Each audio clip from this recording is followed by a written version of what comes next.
crack is no friend. Say no to drugs.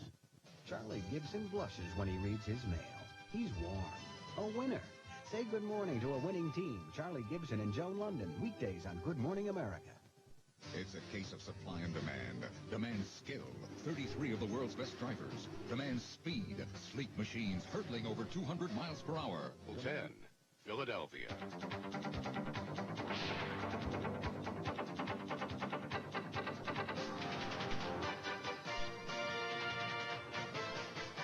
Good evening, and this is the way it is tonight. Philadelphia City Council has passed a new budget, a blueprint for spending $1.85 billion of taxpayer money during the next fiscal year. But there is a catch, and it's a big one. The city will have to sell at least 2 of its parking garages like this one at the airport to help raise money to fill a gap in revenues. Dennis Waltering says the for sale signs could go up on other city-owned buildings as well.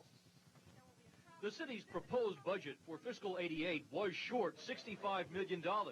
No one wanted to raise taxes, especially in an election year.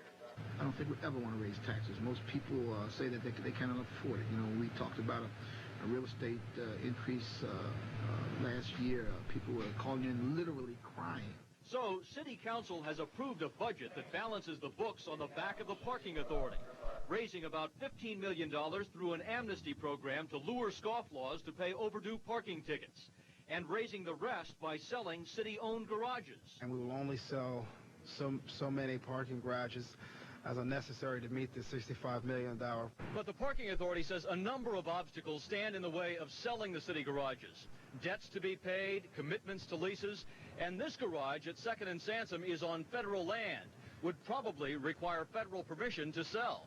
My gut feeling is that there are so many obstacles that unless someone looks at these very carefully and overcomes...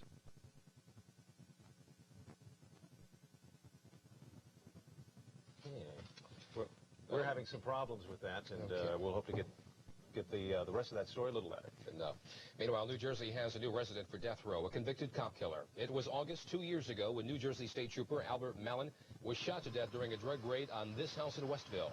Today, a jury sentenced Dominic Schiavo to death for the killing. Schiavo lived in the house and claimed during his trial he didn't know Mallen was a police officer. Schiavo still faces sentencing on drug charges stemming from the same raid. That raw sewage continues to move south along the Jersey coastline, and now Ocean County health officials have shut down beaches in Barnegat Light, Loveladies, Harvey Cedars, Surf City, Ship Bottom, and Brant Beach, all on Long Beach Island. Meanwhile, crews were out today on Island Beach State Park, where state officials continue to test the ocean water. They think the raw sewage came from a barge that dumped the waste 12 miles offshore. Such dumping is still legal, but Governor Tom Keene says that will soon change. The federal government has now agreed to take that 12 miles is too close, because we have had incidents where things have washed, not to this extent, but things washed before. They have agreed now to move over time that site out to 100 miles. Although the beach is closed and the water may be unsafe, there were people in the ocean today when our cameras visited Island Beach. The state says sewage operators along the Jersey Shore deny they accidentally released the waste. Well, she certainly gave me a lot of happy hours as a youngster. A generation of us, in fact, knew her as our gal Sal. Sally Starr, who hosted a children's television show for years in Philadelphia. But tonight, devastating fire has destroyed virtually everything that is very important in her life. Ann Devlin shows us a side of Sally Starr that most of us never seen before. I started thinking about the things that were lost, and I became very devastated because there's things I cannot replace. Early this morning, after ending a 2-day drive up from Florida, Sally Starr's friend delivered the news. While Sally was driving, the North Lauderdale home she rented was burning to the ground. It always happens to the good people, and that's what she is. The fire broke out within hours of Sally's departure. Authorities blame a short in an electrical cord under a bed. All is lost, and Sally says she's not insured. All I have is 2 suitcases. For more than a quarter century, she captivated us as kids, a sparkling TV cowgirl. But over the years, she lost her job, her husband, much of her money. I did everything to construction, cleaning, pizzas, making pizzas, working in factories. A recent TV comeback ended when the station went with home shopping, and a daily country radio show just got to be too much. Financially, she says, the fire has wiped her out, even destroyed a book she'd been writing. 862 pages.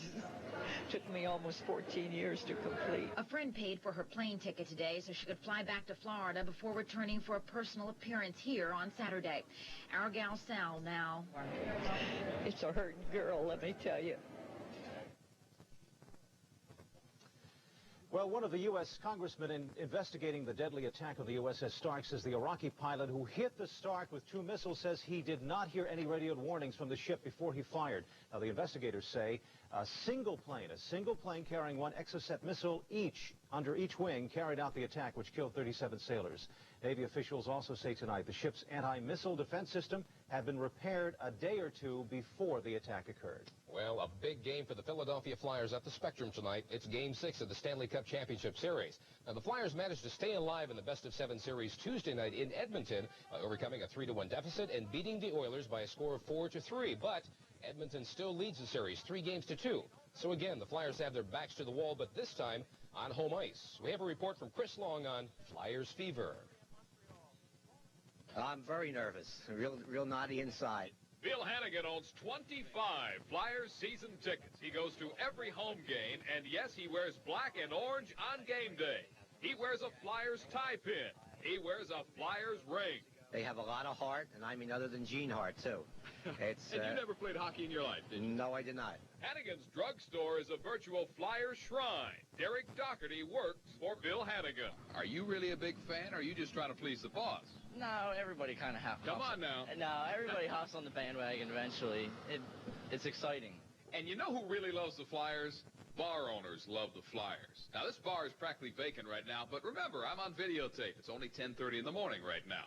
By face-off of the Flyers game tonight, how many people are you going to have in here in this bar? Oh, man, they'll be coming out of woodwork. They'll be standing room only. All spending money? All spending money. In many Philadelphia neighborhoods, it's not hard to spot the Flyer faithful. Hey, come on out here. Something tells me you're a Flyers fan. Sure am. Yeah, we're talking big fan here, and Donna Kessling says... The sun's out, the birds are chirping, with God Bless America and Kate Smith are going to win. Ah, yes, God Bless America by the late Kate Smith. Most Flyers fans feel that's as important as onions on a cheesesteak.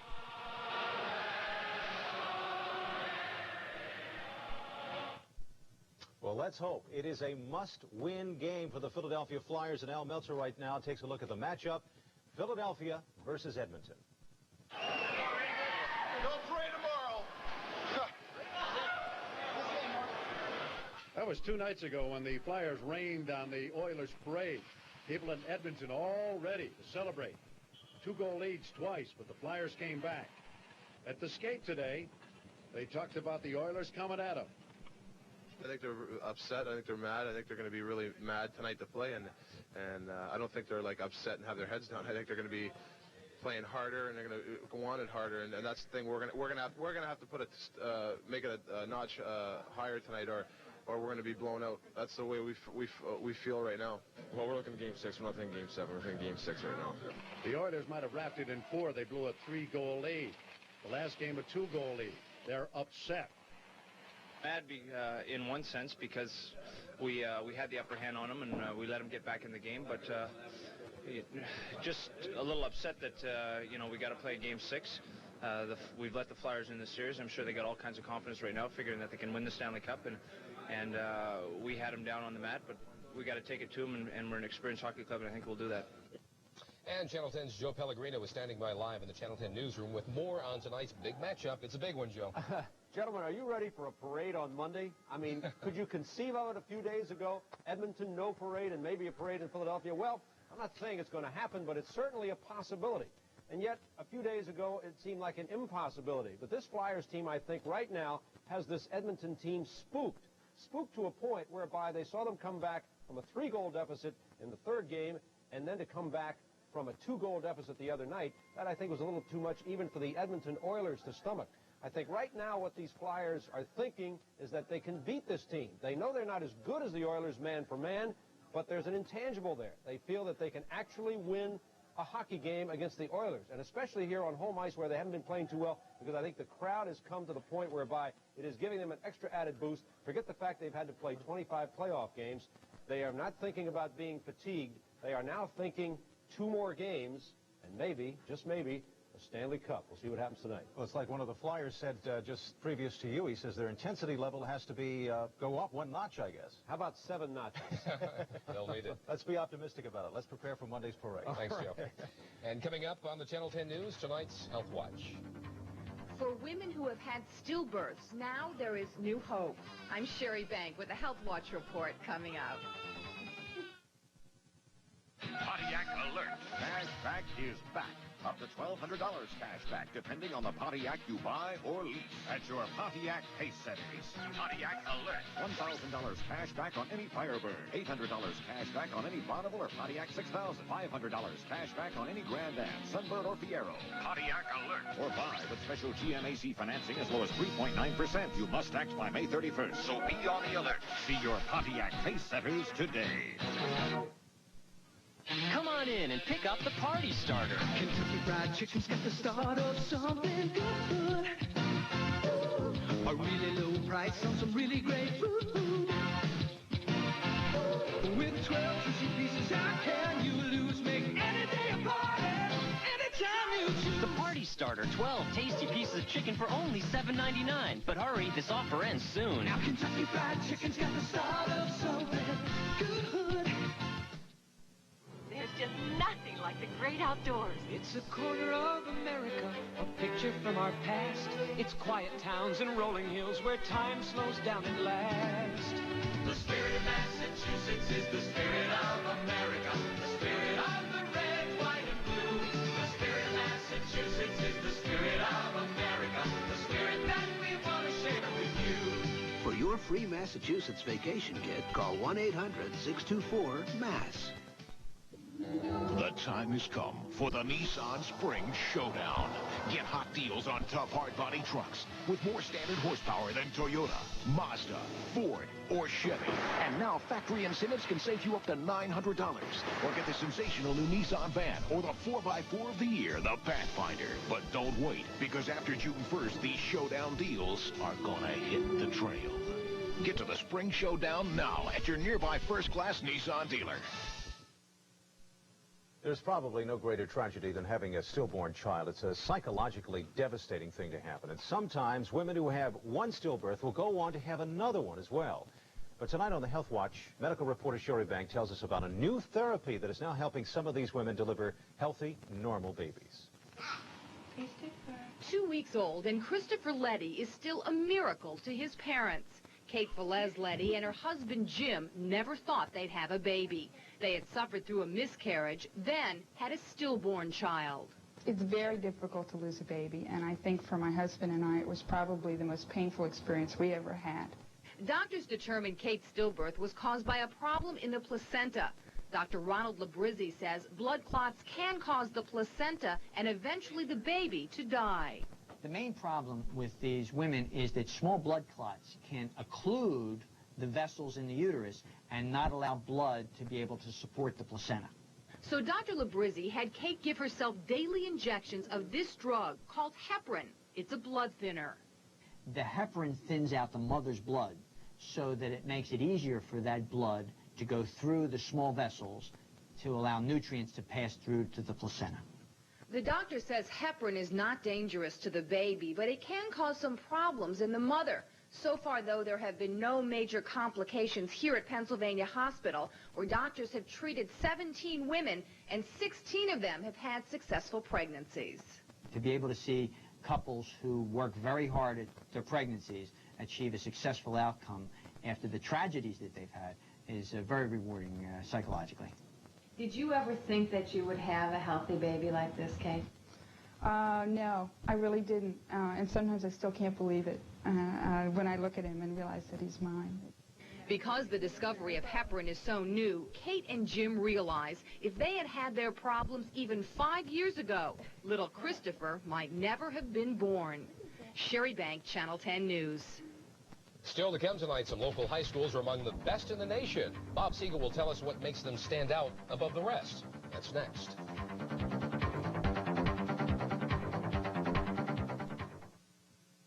This Constitution Moment is sponsored by the Olds Connection. On September 17, 1787, the Constitution was adopted unanimously by the delegations of the states present, but not all the delegates approved. 3 refused to sign. I then presented Gouverneur Morris's proposition, designed to give the impression of unanimity, done in convention by the unanimous consent of the states present. The motion was carried. Cutlass Sierra, I want one. That's what everyone who has wanted an Oldsmobile will be saying. To reduce inventories, your Olds Connection dealers have slashed prices on every Cutlass Sierra and Cutlass Supreme. Cutlass, I need one. Act now and get a great deal on America's #1 selling nameplate. Plus, get 3.9% financing or up to $1,200 cash back. Cutlass Supreme. I deserve one. Everybody deserves a Cutlass, and now is the best time to get one, because these price-slashing deals and factory incentives end soon. There's a lot of reasons why we came to Sizzler for all-you-can-eat shrimp. The shrimp are really good. All you can eat. And you get a thick sirloin steak. With shrimp. All you can eat. And it's a great deal. All you can eat. Now you can get steak and all the golden, crunchy fried shrimp you can eat for a shrimp of a price at the steak, seafood, salad. Are you going to eat that? Sizzler. Here on the big board, Toyota blue chip deals are chalking up major sales gains. But there are still thousands of cars and trucks to be sold. Tercels and standard bed trucks are paying big dividends to their buyers. It's a bull market on all Toyotas, but unfortunately these blue chip deals won't last forever. So make your blue chip deal today and join the smart money on Toyota.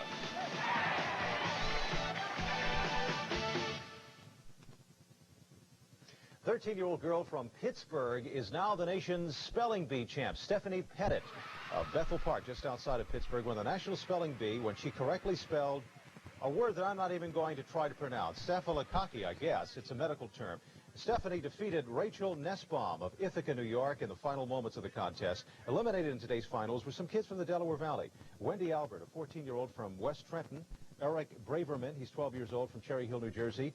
Bobby Sincha, 13, from Swarthmore, and Chris Capiccio, a 13-year-old from Philadelphia. But congratulations, kids, for making it this far. Certainly. Well, tonight there are plenty of proud students, parents, and teachers in the Delaware Valley because 10 local schools have been named among the best in the nation by the federal government. Bob Siegel takes us to one of them, Haverford Senior High School, to find out what it takes to be one of the best. The first FM high school radio station in America, WHHS. Welcome to Haverford Senior High, one of the best in America. Elements that are radioactive have what's called a half-life. There are a number of key reasons why Haverford is ranked at the top. I think having the best school in the world reflects on the people that go to the school. But Haverford Township explains it this way. First of all, to be the best, you have to have high expectations from teachers, parents, and students. They come to school wanting to learn. Our teachers come to work each morning wanting to teach. You combine the two, and you have a successful school situation. There's also a feeling of eagerness here. It's a genuine, feeling that you know that the teacher is here because they want to teach you. But it wouldn't work without clear communication between students and teachers. You just can't read out of a textbook. Some teachers think that's the best way to learn. And I really don't think it is. And these teachers in this school don't think it is either. Haverford High has its share of problems, too, from dropouts to drugs. But if there's one thing that makes this place special, it's a drive to succeed. I don't really know if it's the students or the atmosphere. The teachers put a lot into it, too. I know the teachers have given us the power to not give up. I took the one less traveled by. And that has made all the difference. Poetry reading at Haverford High. It's a common event at an uncommon school. Bob Siegel, Channel 10 News, Haverford. He comes to the end. And still ahead tonight, we have neighborhood weather. What we've got, Alan, is hot and sticky conditions here at the Devon Horse Show, down at the vet, over in Jersey, just all over the Delaware Valley. Neighborhood. Funding for Scholastic Scrimmage is provided by the Air Products Foundation.